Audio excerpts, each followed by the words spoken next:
Hello friends, welcome to local marks doctors. और friends, आज हम आए हैं कालका जी होम्यो अमीगो। तो फ्रेंड्स, अभी हमने रिसेंटली इनकी लाजपत नगर ब्रांच में विजिट किया था। तो today we came to their कालका जी ब्रांच फ्रेंड्स। तो आज डॉक्टर साइमा फ्रेंड्स हमारे से जुड़ी हुई हैं। She is going to introduce their clinic, their branch and herself about her experience और यहाँ पे क्या सर्विसेज हैं। ऑफकोर्स कुछ स्पेशल टॉपिक से फ्रेंड्स हम बात करते हैं, कुछ स्पेशल ट्रीटमेंट्स के रिगार्डिंग मैम बताने वाली हैं डिटेल्स में।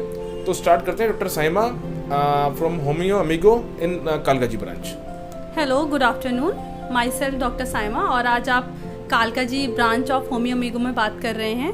पहले तो मैं आपको बता देती हूँ हमारे क्लिनिक के टाइमिंग्स के बारे में। हमारा क्लिनिक का टाइमिंग स्टार्ट होता है 11 till 7। I will be available from 11 AM to 7 PM। We do have clinical assistance for the pharmacy.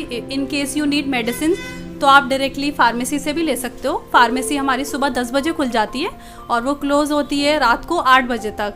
Just in case आपको कोई भी होम्योपैथिक मेडिसिन लेनी है, कोई पेटेंट मेडिसिन है तो आप इजीली एक्सेसिबल है। We do have online facilities also. अगर आपको घर पे भी आप कुछ मेडिसिन चाहिए तो we have number and cards also will provide you. आप ऑनलाइन भी अपना ऑर्डर प्लेस कर सकते हैं। बाकी हमारा जो क्लोजिंग डे होता है क्लिनिक का, it will be on Wednesday.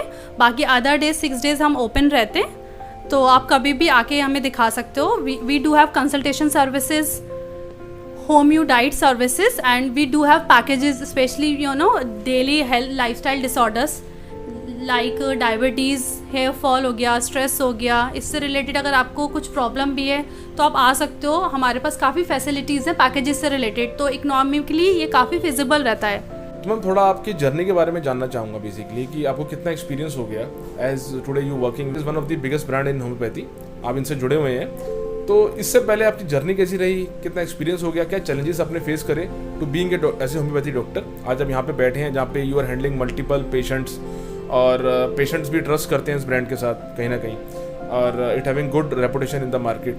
तो ये कितना एक डिफिकल्ट रहता है किसी भी डॉक्टर के लिए इस लेवल पे आना जहाँ पे एक अच्छे ब्रांड के साथ जुड़ें और पेशेंट्स को आज आप सर्विसेज दे रहे हैं, उनकी हेल्प कर रहे हैं, उनको ट्रीट कर रहे हैं, बेसिकली उनको फ़ायदा भी होता है, बेनिफिट होता है। तो कुछ अपनी जर्नी के बारे में बताइए हमारे व्यूअर्स को कि कितना एक्सपीरियंस हो गया as being as a doctor और what are your challenges which you faced to reach on this level. अब मैं कुछ आपको अपनी जर्नी के बारे में बताना चाहूँगी कि मेरा अपनी डिग्री के बाद से और since I have started treating patients के वो जर्नी कैसी रही। तो मैं पहले बात करती हूँ कि मेरा एक्सपीरियंस कैसा रहा पेशेंट्स को लेके। Since being a homeopathic physician is not a easy task. हमें डेली पेशेंट्स मिलते हैं। कुछ पेशेंट्स आते हैं जिनको बहुत इंस्टेंट रिलीफ चाहिए होता है। जैसा कि आप जानते हैं कि अनलाइक एलोपैथी, होम्योपैथी टाइम लेता है। वो कहते हैं ना, होम्योपैथी जड़ से ख़त्म करता है चीज़ों को। तो ये पैथी जो होती है इसमें आपको एक फेथ रखना पड़ता है, एक बिलीव रखना पड़ता है कि yes this pathy will treat me but it will take time. काफ़ी पेशेंट्स आते हैं जो अच्छे से ट्रीट भी होते हैं और उनका हैप्पी फेस देख के एज ए डॉक्टर मुझे बहुत खुशी मिलती है।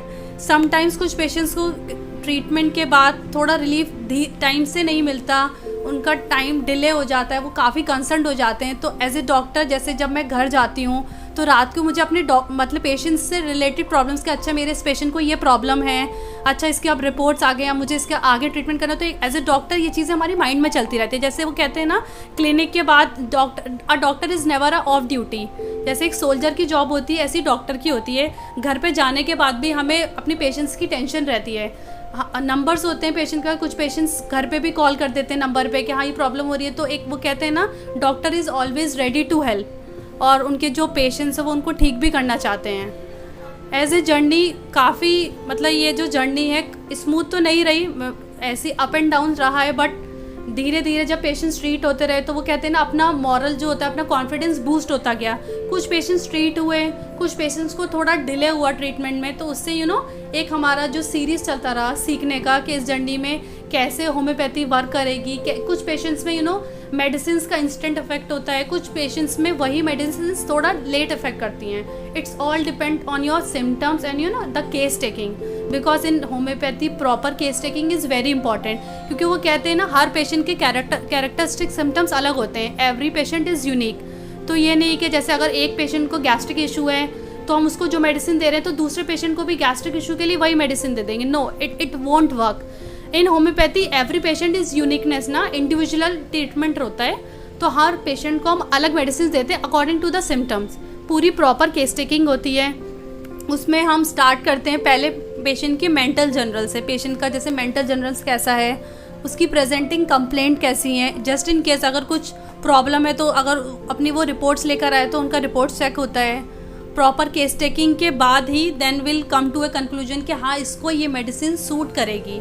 देन एक कोर्स ऑफ ट्रीटमेंट होता है 1 वीक का, 15 डेज़ का। उसके बाद पेशेंट को फिर बुलाया जाता है कि उसको कितना आराम पड़ा है, मेडिसिन से कुछ आराम है या नहीं है या कितना है, ताकि हमें मेडिसिन चेंज करना है या उसको कंटिन्यू कर, that will depend on this symptom. बाकी इस इंस्टीट्यूशन में मुझे काफ़ी टाइम हो गया है काम करते हुए, and I am happy to be a part of such big institution, because as a doctor ये प्लेटफॉर्म मेरे लिए काफ़ी आगे जाने के लिए भी और एज ए डॉक्टर काफ़ी अच्छा है। It will be working for me also and for the patients also. We have a chain of doctors. I am sitting at Kalkaji clinic. We have 8 clinics other also, where we have homeo diet plans, packages plan है, we have silver package plan, gold package plan, including physiotherapy package, ताकि patient को just in case arthritis की problem है तो वो package ले सकते हैं, जिसमें उनको डाइट भी मिलेगी, जिसमें उनको विटामिन डी रिच या आयरन रिच फूड्स बताए जाएंगे, एज वेल एज उनको फिजियोथेरेपी भी मिलेगा और कंसल्टेशन भी उसमें इंक्लूड रहेगा, मेडिसिन भी उसको इंक्लूड रहेगा। तो वो कहते हैं ना, one stop solution for all your problems. So it is that only, क्या आपको एक बार यहाँ आने के बाद कहीं और जाने की ज़रूरत नहीं। We do have blood test facilities, we do have diet facilities, we do have physiotherapy facilities, और सारी मेडिसिन आपको ईजिली यहाँ मिल जाती हैं। बाकी जस्ट इन केस अगर कोई भी क्वेरी होती है तो I am doctor is always ready to help. Number दिया जाता है तो पेशेंट कभी भी कनेक्ट कर सकता है। अगर कोई क्वेरीज हैं तो उस पर कॉल करके बता सकते हैं। We have our helpline number also, we have our head office also, just in case अगर कुछ नंबर्स नहीं लग रहे तो आप हेड ऑफिस पे भी कनेक्ट करके बात कर सकते हो। तो काफ़ी इजी गोइंग रहता है, क्योंकि काफ़ी क्लिनिक्स में कंप्लेंट होती है कि हाँ पेशेंट्स डॉक्टर से बात नहीं हो पा रही, डॉक्टर बिजी है। तो यहाँ पर क्या होता है, जस्ट इन केस अगर एक डॉक्टर बिजी भी है, जैसे सपोज आप जिस डॉक्टर को दिखा रहे हो वो बिजी है, तो आप हमारे पास चेन ऑफ डॉक्टर से, तो उस सेम डे पे आपकी किसी दूसरे डॉक्टर से कंसल्ट हो जाएगी, so that you don't wait, आपको वेट ना करना पड़े। क्योंकि आपको अगर एक इमरजेंसी अगर प्रॉब्लम आ गई तो अगर आप एक डॉक्टर को दिखा रहे हो बाहर, अगर वो अवेलेबल नहीं है तो आपको वेट करना पड़ता है। लेकिन हमारे यहाँ ऐसा नहीं है, we have a chain of doctors, just in case एक डॉक्टर अवेलेबल नहीं है तो आप अदर डॉक्टर्स को दिखा सकते हो। तो मैम थोड़ा आपसे जानना चाहूँगा सम ऑफ द कॉमन डिजीज़ जो कि आज की डेट में हमें बड़े कॉमनली दिखते हैं लोगों में। One of them is diabetes. Diabetes एक आज की डेट में आई बिलीव कि one of the common issues. बात मैं बताना चाहूँगी कि डायबिटीज़ होता क्या है, क्योंकि आजकल सब जानते हैं कि डायबिटीज़ कितना कॉमन है। एवरी 10 आउट ऑफ 10 5 लोगों को ये डायबिटीज़ की प्रॉब्लम रहती है। It is very common. इसका जो रेशो है डे बाय डे इंक्रीज़ हो रहा है, तभी इसको एक लाइफस्टाइल डिसऑर्डर बोलता है। जो क्योंकि आजकल क्या है कि हम लोगों का रूटीन जो है थोड़ा चेंज हो गया है। जैसे पहले के लोग होते थे, जल्दी उठते थे, जल्दी खाना पीना खाते थे, तो उनका लाइफस्टाइल रहता, उनकी प्रॉपर एक्सरसाइज होती थी। But nowadays lifestyle has been changed. लोग देर से उठते हैं, फिजिकल एक्सरसाइज नहीं है, जो प्रॉपर मैकेनिज्म इस वजह से वो डिस्टर्ब हो रहा है। तो आजकल के लोगों में डायबिटीज़ बहुत कॉमन हो गया, स्पेशली जो लोग ओवर 40 होते हैं या जिन लोगों में जेनेटिक प्रॉब्लम, जिनके फादर मदर को या फैमिली में, family history is very important for diabetes patient, जिनके फैमिली हिस्ट्री में डायबिटीज़ का है। तो इसमें क्या होता है कि हमारे बॉडी में ब्लड शुगर लेवल्स जो होते हैं राइज हो जाते हैं। नॉर्मली जो होता है हमारा ब्लड शुगर लेवल 100 तक होना चाहिए, लेकिन जब डायबिटीज़ का पेशेंट होता है तो जैसे उनकी जो फास्टिंग शुगर भी होती है वो अबव 100 पहुंच जाती है, 120 और it may be more than 200। तो बेसिकली क्या होता है ना, हमारे ब्लड में जो होता है ना शुगर के लेवल्स राइज होने लग जाते हैं। सो इन होम्योपैथी डायबिटीज़ का काफ़ी अच्छा इलाज है, क्योंकि क्या कहते हैं, डायबिटीज़ जो है एक लॉन्ग और एक क्रॉनिक डिसऑर्डर है। कहते हैं ना काफ़ी टाइम से होता है, क्रॉनिक प्रॉब्लम होती है जो क्या होती है ना वक्त के साथ साथ स्टेबल हो जाती है, बट ख़त्म कभी नहीं होती है। वंस यू आर डायग्नोज ना, तो डायबिटीज़ ख़त्म तो नहीं होता, बट ये कि वो नॉर्मल लेवल पे आके स्टेगनेंट हो जाती है। जैसे जो प्री डायबिटिक स्टेज होती है उसमें ये होता है कि जैसे 100 तक अगर किसी का चल रहा है, ठीक है, अभी डायग्नोज नहीं हो, लेकिन वंस यू रीच 200 या मोर देन 200 तो कहते हैं आप एक स्टेज पे, डायबिटिक स्टेज पे पहुंच गए हो। तो उसके बाद you need a proper diet and proper medications. अगर आप सिर्फ मेडिसिन ले रहे हो, डाइट नहीं ले रहे हो तो it won't help you, because diabetes के कुछ सिम्टम्स एंड कुछ कॉजेज़ होते हैं, वो मैं आपको बता देती हूँ। जैसे सपोज़ कोई मेरे पास पेशेंट आता है, तो पेशेंट आने के बाद वो मुझे बताएगा कि मुझे डायबिटीज़, तो once I will get her और हिज रैंडम शुगर। पहले हम एक रैंडम शुगर होता है कि हमारे बॉडी में रैंडमली कितनी ब्लड में कितनी शुगर है वो चेक होती है। जस्ट इन केस अगर वो 200 तक आती है तो इट इज़ नॉर्मल। अगर 200 के बाद उसके लेवल्स बढ़ते हैं तो उसको माना जाता है कि the patient having a diabetes. उसके बाद पेशेंट का बीपी हम लोग चेक करते हैं, ब्लड शुगर लेवल राइज तो नहीं, क्योंकि क्या कहते हैं ना, ये सब चीज़ें इंटरकनेक्टेड होते हैं। सो हम बात करते हैं पहले what are the causes and symptoms of diabetes. तो पहला सिम्टम जो डायबिटीज़ पेशेंट में देखा जाता है, इंक्रीज थर्स्ट, प्यास ज़्यादा लगना, गला सूखना। दूसरा सिम्टम है फ्रीक्वेंट यूरिनेशन। कुछ लोगों में ये फ्रीक्वेंट यूरिनेशन होता भी है प्रेजेंट, कुछ लोगों में ये एब्सेंट भी होता है। ज़्यादा बार बार वॉशरूम जा रहे हैं, कंट्रोल नहीं हो रहा है, वो कहते हैं ना over activity of bladder, bar bar washroom जाना। इंक्रीज थर्स्ट हो गई, गला सूख रहा है, बाकी हो सकता है कि बॉडी में कुछ रैशेस तो नहीं हो रहे हैं, बीपी की तो प्रॉब्लम नहीं है, स्ट्रेस तो नहीं लेते हैं, क्योंकि आजकल का लाइफस्टाइल ऐसा है कि everybody is taking too much of stress. अगर जो इंसान कहता है उसको स्ट्रेस नहीं, आजकल हर किसी को स्ट्रेस है। किसी को अपनी काम का स्ट्रेस है, किसी को अपने घर का स्ट्रेस है, किसी को फाइनेंशियल इशू का स्ट्रेस है। तो इससे स्ट्रेस लेवल से क्या होता है ना, हमारा ब्लड शुगर लेवल बढ़ने लग जाता है। तो एक कॉमन हिस्ट्री देखी जाती है कि जिन लोगों में डायबिटीज़ होता है उनमें एक stress is a major factor, कि उन लोगों में स्ट्रेस भी काफ़ी पाया जाता है। बाकी कार्डियोवास्कुलर डिजीज़ हो गए, कोई हार्ट से रिलेटेड तो प्रॉब्लम नहीं है, हार्ट स्ट्रोक तो नहीं हुआ, स्टंट तो नहीं डला है, बीपी नॉर्मल रहता है या नहीं। कुछ ये कॉमन से सिम्टम्स है जो हम ऐसे जब पेशेंट आता है तो उससे पूछते हैं। बाकी जो फाइनल डायग्नोसिस है वो रिपोर्ट्स के बाद होता है। जस्ट इन केस अगर पेशेंट ब्लड चेकअप नहीं करवा कर आया है तो हम उसको HbA1c टेस्ट करवाने को बोलते हैं। HbA1c क्या होता है, ये 3 महीने का मीन होता है, मतलब उसमें 3 महीने में हमारी ब्लड शुगर लेवल्स किस लेवल्स पे चल रही है, तो उन 3 महीने का एवरेज शुगर लेवल्स आ जाते हैं इसमें। दूसरा हमारा ब्लड टेस्ट होता है रैंडम शुगर, जो होता है जो कभी भी पेशेंट आता है तो एक मशीन होती है, तो उसमें सैंपल लेके उसमें रैंडम शुगर आ जाती है, जिसको हम RBS बोलते हैं। तीसरा होता है हमारी ग्लूकोज फास्टिंग, कि फास्टिंग के टाइम पे हमारे बॉडी में, हमारे ब्लड में कितना ग्लूकोज बन रहा है, तो ये फास्टिंग शुगर ब्लड टेस्ट के थ्रू होता है। दूसरा होता है पोस्ट मील, जिसको हम PP कहते हैं, आफ्टर मील एक ब्लड टेस्ट होते हैं। तो ये सारे टेस्ट हम पेशेंट को बोलते हैं करवाने के लिए। तो we do have blood laboratories, तो ब्लड टेस्ट यहाँ ईजिली अवेलेबल हैं। जैसे जस्ट पेशेंट आते हैं तो हम यहीं से उनकी बुकिंग करवाते हैं, नेक्स्ट डे उनका सैंपल कलेक्शन के लिए आ जाता है और हमारे पास उसके नेक्स्ट डे हमारे पास रिपोर्ट्स आ जाती है। देन हम पेशेंट को बुला लेते हैं ताकि हम उनके साथ उनकी रिपोर्ट डिस्कस कर लें, because even patient is coming कि हाँ मुझे डायबिटीज़ है, वी डोंट नो ना कि कितनी डायबिटीज़ है, तो हम उसको उसी टाइम पर मेडिसिन तो नहीं दे सकते।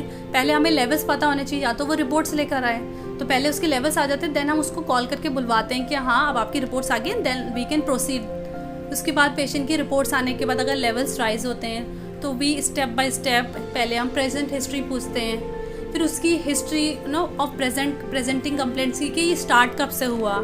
Then we'll come to family history, कि हाँ फैमिली में आपके माता पिता को तो नहीं है, आपके और किसी घर में तो नहीं है, ये पूछते हैं। फिर उसके बाद हम उसकी अदर चीज़ें पूछते हैं, कोई BP की प्रॉब्लम तो नहीं है आपको, हार्ट से रिलेटेड तो कोई प्रॉब्लम नहीं है। कुछ लोग क्या होता है ना, कुछ मेडिसिन ले रहे होते हैं, तो हमें ये भी पूछना होता है कि कहीं वो कोई और मेडिकेशंस तो नहीं ले रहे हैं, सो दैट वी नो कि हमारा जो पेशेंट है वो क्या मेडिसिन ले रहा है। BP की तो कोई दवाइयाँ नहीं खा रहा है, शुगर की ऑलरेडी उसकी कोई एलोपैथिक ट्रीटमेंट तो नहीं चल रहा है, क्योंकि कुछ लोगों में मिथ होता है कि अगर हम एलोपैथिक ट्रीटमेंट ले रहे हैं तो क्या हम होम्योपैथिक मेडिसिन भी ले सकते हैं। तो लेट मी टेल यू कि एलोपैथिक मेडिसिन से आपका होम्योपैथिक मेडिसिन कोई डिफरेंट नहीं करता है, बल्कि जो चांसेस हैं आपके रिलीफ के वो इन्हांस हो जाते हैं। Even if you are taking allopathic medicine you can take homoeopathic medicine as well. वो क्या करता है, जो आपके चांसेस हैं ट्रीटमेंट के, जो कोर्स ऑफ ट्रीटमेंट का जो प्रोसेस है ना उसको स्पीड अप कर देता है। तो बाकी आप होम्योपैथी भी इंडिविजुअली ले सकते हो, that depends on patient to patient, क्योंकि कुछ पेशेंट चाहते हैं कि उनको थोड़ा जल्दी रिलीफ हो जाए, तो वो क्या करते हैं कि होम्योपैथी भी ले लिया और एलोपैथी भी ले लिया, तो दोनों आप ट्रीटमेंट एक साथ चला सकते हो। बस ये थोड़ा टाइम ड्यूरेशन का गैप रखना होता है, इट वोंट हार्म यू, बल्कि ये आपकी क्या है उस ट्रीटमेंट को, कोर्स ऑफ ट्रीटमेंट को स्पीड अप कर देगा ठीक होने में। बाकी डायबिटीज़ का होम्योपैथी में बहुत अच्छा इलाज है। Once you come you will see के we have treated more than we have a success rate of more than 98% plus ना। यहाँ पेशेंट्स आते हैं डेली के बेसिस पे, मोर देन 10 पेशेंट्स डेली के बेसिस पे आते हैं। I have treated more than 100 of the patients और उनमें सक्सेस रेट भी 90% प्लस रहा है। बस ये है कि it will take time but you know surely you will get the results. वो कहते हैं ना स्लो एंड स्टडी विंस, तो होम्योपैथी भी ऐसे ही काम करती है। You have to be consistent, slow and आपको टाइम पे दवाइयाँ लेनी है, डाइट फॉलो करना है, you will definitely see results. Because अगर मैं आपको मेडिसिन दे दूँगी, अगर मैं आपको डाइट नहीं बताऊँगी तो आपकी दवाइयाँ कैसे असर करेंगी। If you are taking sugar in your diet, you are taking white rice in your diet, तो a proper diet is very important as well as medicine. So basically will treat your you know diabetes proper internally through medicine and उसके साथ साथ हम diet भी देते हैं। Exercise is very important, you know 20 minutes in morning और in afternoon is much needed. अगर आपको डायबिटीज़ की प्रॉब्लम है तो आपको ओवरऑल अपनी हेल्थ का ध्यान रखना पड़ेगा। ये नहीं कि सिर्फ दवाइयाँ ली और हम ठीक हो गए, नहीं। कोई भी डॉक्टर आपको ये नहीं बोलेगा कि सिर्फ दवाइयाँ आप ले लो और आप ठीक हो जाओगे, नहीं। वो आपको बताएगा कि आपको अब शुगर छोड़ना पड़ेगा, आपको बाहर का जंक फूड छोड़ना पड़ेगा, मिर्च मसाले, आलू हो गया, सफ़ेद चावल हो गए, ये सब आपको नहीं खाना है। और प्लस आपको प्रॉपर एक्सरसाइज करनी है, तभी आपके जो ब्लड में जो शुगर लेवल्स राइज हो रहे हैं वो नॉर्मलाइज होने लग जाएंगे। तो फ्रेंड्स, जैसा आपने देखा डॉक्टर सायमा का एक्सपीरियंस, इनकी जर्नी और कुछ डायबिटिक जो एक कॉमन इशू है फ्रेंड्स आज की डेट में, ये जो एक प्रॉब्लम है डे बाय डे बढ़ती जा रही है। तो कैसे इसको कंट्रोल कर सकते हैं, होम्योपैथी में क्या इसके इलाज है, क्या इसका एक ट्रीटमेंट है, किस तरीके से ट्रीटमेंट है, बेसिकली मैम ने आपको सारा बताया फ्रेंड्स। तो डायबिटीज़ के रिगार्डिंग मैं आपको सजेस्ट करता हूँ डेफिनेटली कि यू शुड चूज़, अगर हमें आसपास से देख रहे हैं, you should choose Homeo Amigo which is based in multiple locations. But अगर आसपास से देख रहे हैं तो कालका जी के अगर आसपास से हमें देख रहे हैं तो they having the branch here in कालका जी। इनका एड्रेस, इनका लोकेशन और इनका नंबर हम वीडियो के डिस्क्रिप्शन में और वीडियो के स्टार्टिंग में भी शेयर कर देंगे। आपको इंक्वायरीज़ हैं और डिटेल में आपको इन्फॉर्मेशन चाहिए इसके रिगार्डिंग, तो आप डायरेक्ट डॉक्टर सायमा से बात कर सकते हैं फ़ोन पे, या यहाँ पे आके इनसे कंसल्टेशन ले सकते हैं। तो फ्रेंड्स, आपसे भी रिक्वेस्ट है जितना हो सके हमारे चैनल को आप सब्सक्राइब करते रहिए, सपोर्ट करते रहिए, ताकि नियर बाय आपके डॉक्टर्स जहाँ भी अवेलेबल हैं आपको अवेयरनेस मिलती रहे और आप वहाँ पे जाके अपना जो भी आपके कंसल्टेशन है, ट्रीटमेंट्स हैं, आप ले पाएँ और आपको बेनिफिट हो सके। And friends, thanks for watching this video.